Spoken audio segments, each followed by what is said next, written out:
Sometimes the loudest move you can make is choosing not to speak. We live in a world that demands noise, constant explaining, proving, posting, defending, but there's a sacred power in stillness. There's a divine strategy in silence. See, when you stop trying to control everything with your words and start trusting God with your worship, you create space for Him to move. You don't have to force what's already written. You don't have to chase what's already yours. If you can just stay silent, stay faithful, stay aligned, what is meant for you will not pass you by. It will come naturally in God's time, in God's way. Because the same God who formed you in the quiet of the womb is the same God who will fulfill you in the silence of your surrender. In a culture that equates volume with value and visibility with validation, the idea that silence is strength feels countercultural, almost rebellious. We are conditioned to believe that if we're not speaking up, we're being overlooked. If we're not defending ourselves, we're being defeated. But there is a different kind of power that doesn't need to be loud to be strong. It's the power that comes from within. It's the strength that grows in the quiet, that matures in the hidden places, and that doesn't feel the need to announce itself. Silence, when chosen with wisdom, is not weakness. It's restraint. It's discernment. It's the confidence to know that everything does not require your response, and every attack does not deserve your reaction. There's something sacred about knowing when to speak and when to stay still. When you stay silent, not because you're afraid, but because you're aware, you begin to operate on a different frequency. You stop reacting from your flesh and start responding from your spirit. You stop letting the noise around you dictate your peace within you. That is strength. That is maturity. That is spiritual power. And the enemy is terrified of someone who can remain calm when chaos erupts, someone who doesn't flinch when they're provoked, someone who refuses to be baited into battles they've already won in prayer. Because silence chosen wisely signals that you know who you are and whose you are. You're no longer trying to prove yourself to people who never had the capacity to understand you. You're no longer explaining your purpose to people who weren't in the room when God gave you the vision. Silence becomes strength when you use it to listen, not just to others, but to God. In the stillness, your ears are tuned to hear the whisper of heaven. You begin to recognize that God often speaks in the quiet. Elijah didn't find God in the wind, the fire, or the earthquake, but in the gentle whisper. That means if your life is too loud, too cluttered, too crowded with commentary, you might miss the very direction you're praying for. Sometimes God will silence your voice so He can elevate His own. And if you're mature enough to accept that, you'll realize silence isn't a punishment, it's preparation, it's positioning, it's power under control. There's strength in choosing silence when your ego wants to speak, when your flesh wants to clap back, when your pride wants to post a response, send a text, call someone out, or let them know you're not the one. But the Spirit says, be still, I've got it. That's when your silence becomes worship. That's when your silence becomes trust. That's when your silence is louder than any argument you could have made. It says, I don't need to fight this battle because the battle is not mine, it belongs to the Lord. That strength, not just the kind of strength that wins arguments, but the kind that wins peace, the kind that builds character, the kind that invites breakthrough. Silence also protects what is sacred. There are some things God is doing in your life that don't need to be shared prematurely. Some breakthroughs require secrecy. Some growth requires darkness. Just like a seed. Just because it's quiet doesn't mean nothing's happening. In fact, some of God's greatest works begin in silence. Jesus was silent before Pilate. He didn't defend himself. He didn't justify his mission. He understood the purpose was greater than the moment. That's strength. That's divine strategy. Because when you know how the story ends, you don't have to argue with people stuck in the middle of it. You don't have to break your silence to be seen. You're already known in heaven. And let's not confuse silence with suppression. There's a difference between being voiceless and being wise with your voice. This is not about being passive. It's about being powerful enough to pause. It's about being spiritually grounded enough to discern that your peace is more valuable than your pride. When you're grounded in who God says you are, you no longer live to be understood. You live to be obedient. And obedience sometimes looks like holding your tongue when everything in you wants to speak. It looks like walking away when you want to argue. It looks like trusting God's timing over your need for closure. That's not weakness. That's strength refined by fire. Strength in silence doesn't always look impressive on the outside. It's not flashy. It doesn't go viral, but it has deep roots. It's the kind of strength that doesn't break when storms come. It's the kind that allows you to walk through betrayal without bitterness, rejection without retaliation, and delay without desperation. It's a quiet confidence that says, I don't need to respond because God will reveal. I don't need to announce my next move because God is already ordering my steps. That kind of silence is terrifying to the enemy because it means he can't manipulate you through noise. You're no longer driven by opinions, applause, or attacks. You're driven by truth. You begin to realize that not every invitation to speak is worth accepting. Not every comment deserves a reply. Not every conflict needs your participation. And that's where the freedom comes in. You stop being a slave to reaction. You start living from a place of rest, of rootedness, of resolve. Because silence is not just the absence of sound, it's the presence of wisdom. It's an act of spiritual warfare. It's you telling the enemy, you can't shake me. You can't move me. I've got a God who sees me, and he will handle what I want. Divine alignment doesn't need public approval. That statement alone can shake the foundations of how we often measure success, purpose, and progress. We live in a time where everything is on display. Every achievement, every decision, every move, we post, we share, we wait for likes, comments, and applause to validate what we already knew in our spirit. But true divine alignment isn't up for a vote. It doesn't need consensus. It doesn't require a round of applause. When God has aligned something in your life, your purpose, your next move, your healing, your elevation, it doesn't have to make sense to the crowd. It only has to be faithful to the calling. God doesn't always choose to work in the spotlight. In fact, he does his best work in the shadows. When he aligned David to be king, he didn't start with a public announcement. He started in a field, alone, overlooked, uninvited, but chosen. That's what divine alignment looks like, being chosen by God. Even when you're ignored by people, it's being appointed when no one's paying attention. And that kind of favor doesn't need a platform. It just needs obedience. Because when you are aligned with God's will, no opinion can overrule his decision. No criticism can cancel his calling. No rejection can block his release.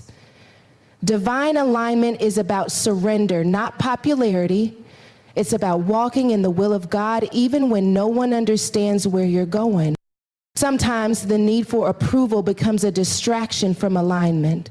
We start adjusting our pace, our voice, even our faith to gain acceptance from people who were never assigned to our destiny. You begin to shrink your spirit to fit into spaces God already called you out of. You silence your convictions so you can sit at tables God never asked you to dine at. But divine alignment will always demand separate. It will call you to walk away from validation and into revelation. And when you truly understand that, you stop chasing applause and start chasing assignment. You realize that God's yes is enough, even if everyone else says no. You understand that if heaven is backing you, no earthly resistance can stop what's coming. People may not understand your silence. They may call you distant, withdrawn, or even lost. But what they can see is the conversation happening between your soul and God. They don't hear the instructions that don't come with explanations. They don't see the wrestling in your spirit as you align yourself with a purpose greater than your personality. And so you learn not to take it personally when people don't approve of what they don't understand. They weren't in the secret place when God laid the foundation. They weren't there when he healed you privately, restored you silently, anointed you quietly. So why should they have the authority to confirm what they didn't create? Divine alignment requires the maturity to walk alone, to walk away, to walk without the need for constant affirmation, because alignment doesn't feel like attention. It feels like peace. It feels like clarity. It feels like knowing you're exactly where you need to be, even if no one claps for you. It feels like finally saying yes to God, even if it means saying no to the crowd. That kind of alignment won't always come with public celebration, but it will always come with a divine confirmation, a whisper in your spirit, a sudden peace that makes no sense, a door opening that you didn't even knock on. That's how you know it's God. When God aligns you, he also protects you. Sometimes the silence is not just about self-discipline, it's divine shielding. God will hide you in plain sight to protect what's growing inside of you. He'll block platforms because your character is still developing. He'll silence your voice because your heart is still healing. He'll isolate you not to punish you, but to prepare you. And in that preparation, he removes the need for public approval. He breaks the addiction to applause. He detoxes you from people pleasing, because if you're going to carry out his purpose, you have to be delivered from the opinions of man. Divine alignment is uncomfortable because it often disrupts the systems we relied on to feel accepted. We grew up thinking we needed to fit in to be worthy. We believed that approval was a sign of success. So when God starts shifting things, removing people, changing circles, altering paths, we can panic, we can start second guessing. But the pruning is proof that alignment is taking place. He's not punishing you, he's positioning you. He's removing what doesn't match where you're going, because divine alignment doesn't just bring blessing, it brings order. And order often starts with subtraction. When you stop needing approval, you start gaining authority, because you're no longer looking horizontally for what only comes vertically. You stop waiting for people to co-sign what God already signed. You start walking in the boldness of someone who knows they've been appointed for such a time as this, even if your path looks unfamiliar. Even if your journey is misunderstood, even if your silence is criticized, you're not following trends, you're following truth. And truth doesn't shift based on popular opinion. Truth stands, truth endures. Truth aligns you with heaven's agenda, even when the earth hasn't caught up yet. There's a sacred boldness that comes when you're aligned with God. You stop over-explaining. You stop defending decisions rooted in prayer. You stop begging people to see you because you know God already does. Your voice changes. Your posture changes. You no longer walk into rooms wondering if you belong. You walk in carrying the authority of your assignment. You speak when God says speak. You stay silent when he says wait. That's divine alignment. It's not passive, it's intentional. It's not proud, it's anchored. And it cannot be faked, because it comes from a place of surrender. It's in that surrender that you find freedom. Freedom from the pressure to be impressive. Freedom from the fear of being misunderstood. Freedom from the weight of living for likes. You begin to crave presence over platform. You start choosing obedience over opportunity. And slowly your spirit becomes aligned with heaven's rhythm. You stop rushing what God is still developing.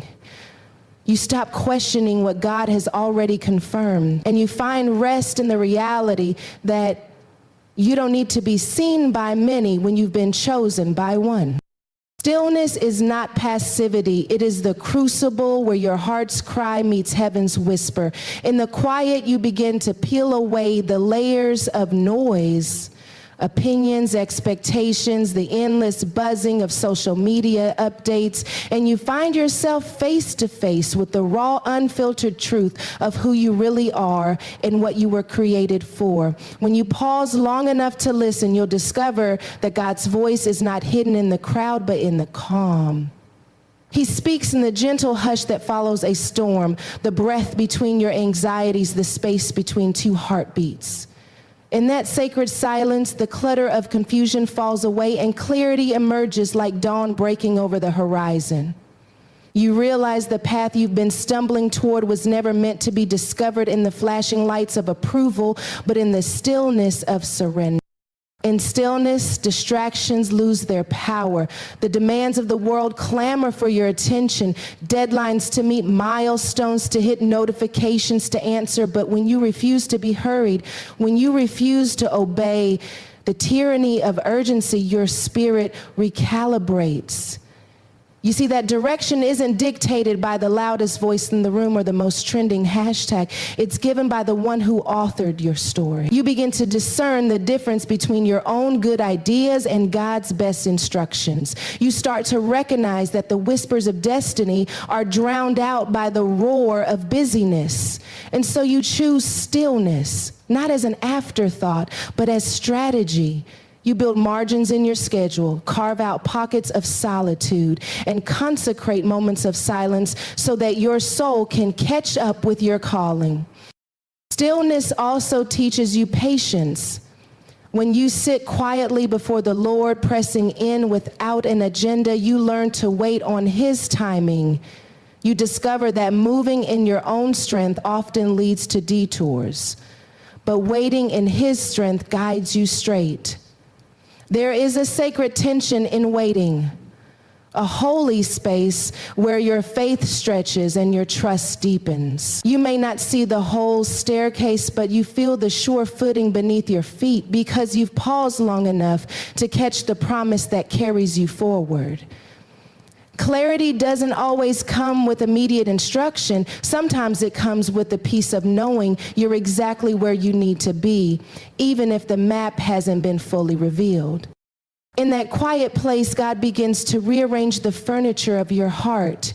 He brings old wounds to the surface so they can be healed, revives dreams that were buried under the rubble of disappointment, and ignites passions that were suffocated by the insistence of external noise. Without space, these processes get crowded out. But in stillness, restoration has room to breathe. You'll feel the gentle unburdening of your soul as layers of fear and insecurity fall away. You'll find the courage to look back at the hurdles you've overcome and realize that each one was preparing you for the next step. Clarity often arrives in the form of remembrance. God showing you that His faithfulness in the past is the foundation for your future.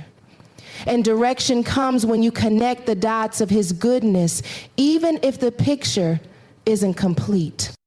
Moreover, stillness aligns your priorities with heaven's priorities. When life is noisy, you juggle so many tasks that you forget your primary assignment, loving God and loving people. But when you slow down, you remember what truly matters.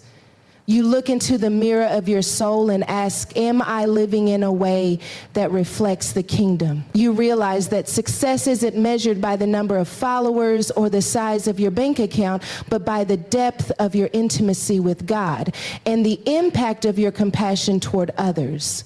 You see opportunities that were hiding in plain sight, an outstretched hand, a lonely neighbor, a hurting friend, and your direction becomes service.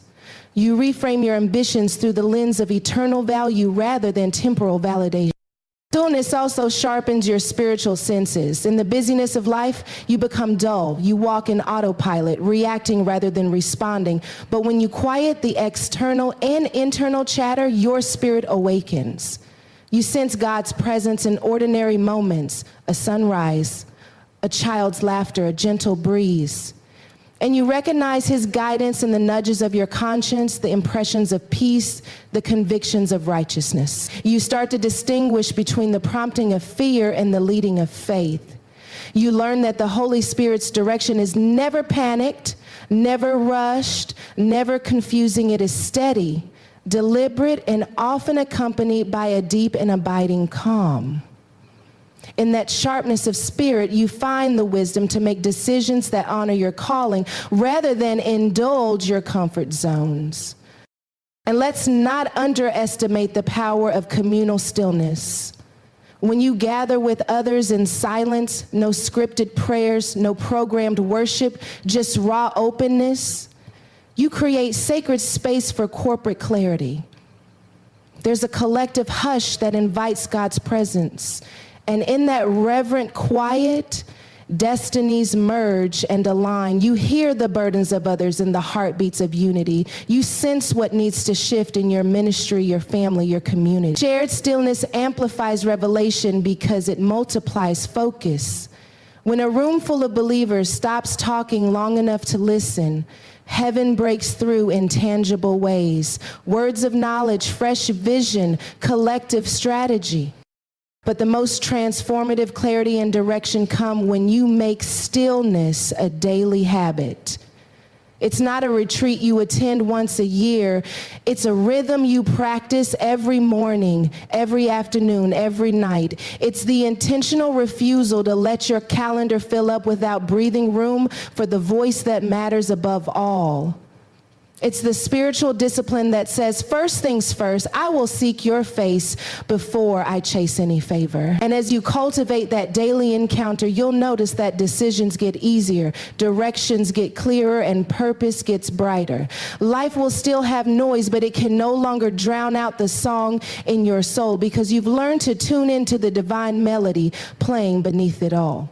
Clarity and direction will cease to be distant aspirations and become the air you breathe each day in the still, sacred space where heaven meets earth. What's meant for you flows without force. That truth dismantles the lie that you have to hustle, manipulate, or strive your way into purpose. When you are aligned with what God has ordained for your life, there is a natural rhythm to it. Not always easy, not without effort, but never forced. It moves with grace. It unfolds in divine timing. It opens up like a river, finding its path, cutting through obstacles, not by aggression, but by persistence and purpose. You don't have to chase it. It recognizes you. You don't have to beg for it. It's already assigned to your name. And when it arrives, it won't feel like something you manufactured. It'll feel like something you were always meant to walk in. There's something powerful about letting go of the need to make everything happen. The world teaches you to push harder, climb faster, shout louder, and brand yourself better, but the Spirit teaches you to flow, to follow the nudges, to obey the pauses, to trust the redirections. You begin to realize that the more you force it, the more you fight the very grace that's trying to carry you. When God opens a door, it doesn't come with anxiety, it comes with peace. When God brings a connection, it doesn't come with chaos, it comes with clarity. What's meant for you won't ask you to compromise your values or your rest to obtain it. It won't demand that you lose your soul to gain the world. It will come in alignment with your identity, not at the cost of it. Flow doesn't mean there won't be resistance, but it means you're not wrestling to prove something that's already been approved in heaven. You're not striving to hold together something God never built. You're not forcing a season to stay open that God already closed. Flow means you're in sync with the divine current. And even when it's hard, it's right. Even when it stretches you, it strengthens you. You're no longer drained by constantly trying to make it happen. You're empowered by simply letting it happen. And that shift from force to flow is where true faith lives. It's where miracles meet maturity. It's where results meet rest. Many times we confuse ambition with purpose. We confuse striving with excellence. We confuse pressure with productivity. But there's a difference between moving with intention and forcing a future that isn't yours. When you're walking in your God-ordained lane, doors open not just for visibility, but for impact. Resources show up. People show up. Support flows in. And it's not always glamorous or grand, but it is real. It is stable. It is fruitful. It lasts. Forced things can hold up under pressure. But what flows from heaven is sustained by heaven. You don't have to panic to preserve it. You don't have to perform to maintain it. You simply have to steward it well and remain faithful. This is especially true in relationships. When a connection is forced, it will drain you. It will cost you more than it gives. You'll feel the imbalance in your spirit long before you see it in your circumstances. But when a relationship flows, whether a friendship, mentorship, or marriage, it edifies you. It challenges you without condemning you. It grows you without controlling you. You don't have to beg someone to see you, to value you, to understand you. They'll recognize the divine fingerprint on your life and move accordingly. That's flow. That's favor. That's what it looks like when God writes the script. You'll also see the power of flow in your creative life, your career, your calling. When you stop forcing yourself into roles that don't fit, rooms that don't feel right, or rhythms that wear you down, you make room for what does fit. You start walking in the grace assigned to you. You stop comparing your timeline to someone else's and begin honoring your own. You stop pushing to catch up and start listening for the instructions that make everything clear. You notice how your gifts begin to make room for you, not because you manipulated an opportunity, but because you mastered the discipline of waiting for the right one. There is rest and flow, not laziness, not complacency, but holy rest. A peace that reminds you that you don't have to build an empire to prove you're worthy. You are already enough because God already said so. You don't have to compete to be seen. You don't have to hustle for grace. You just have to walk in the awareness that what's meant for you is already in motion. Every day you choose obedience over striving. Every day you choose presence over panic. Every day you choose trust over tactics. You are flowing in the direction of your destiny. It may not look spectacular, but it's sacred. It may not look fast, but it's faithful. Flow looks like ideas coming from a place of stillness, not stress. It looks like favor finding you where you are instead of you chasing it down. It looks like connections forming organically, aligned in values and vision. It looks like progress that feels peaceful, not pressured. It looks like doors opening without you banging on them. It feels like being pulled by something greater than you, not pushed by fear or comparison. That's when you know it's divine. That's when you know the flow is from God. When you begin to trust the flow, you stop panicking in the pauses. You realize that delays aren't denials, they're divine pacing. You learn that silence doesn't mean abandonment, it means preparation. You start to see that closed doors aren't rejection, they're redirection. That mindset shift frees you from constantly trying to control the narrative. You don't need to manipulate circumstances to protect your future. What's meant for you is protected by God Himself. What's yours can't be stolen, delayed, or destroyed unless you step out of alignment trying to force what was never meant to be. Flow teaches surrender.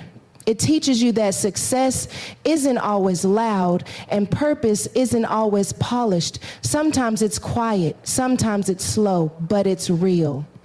It's steady, it's eternal. You begin to release things faster, people, opportunities, timelines, because you know if it's not flowing, it's not fitting. You stop trying to hold together things that are falling apart.